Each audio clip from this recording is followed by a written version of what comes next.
So let's talk a little bit about the Paradeco coffee roasters. So the coffee roasters that we did was the first time that we've actually done a piece of architecture that was fully built in from the beginning. As many people know, as climate change has increased the shift in weather patterns, Florida has been the receiver of a great deal of typhoon, hurricanes, floods, other things like that.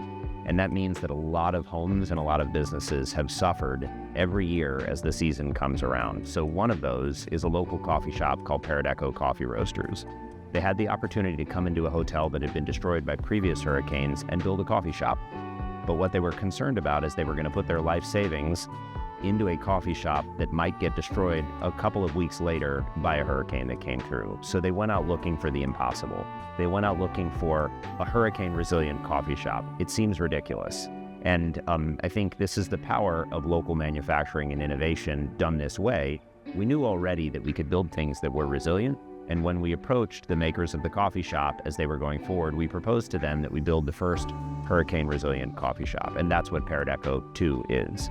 So Paradeco 2 is at Sky Beach Hotel, and it has not only a coffee bar front, but it has a coffee bar back, and it has everything in between. The coffee bar itself is probably in the nature of, it's somewhere around 5 meters long, and it is the full thing. It is the look, it is the function, it is the storage, it is the doors, all of it is 3D printed. And it was done in a style that was exactly the kind of image they wanted. Paradeco means it's a portmanteau between paradise and Art Deco. And so to be able to make a Paradeco bar is the kind of thing that only a large format hybrid system could do. And Haddy was super proud to be able to deliver it to them.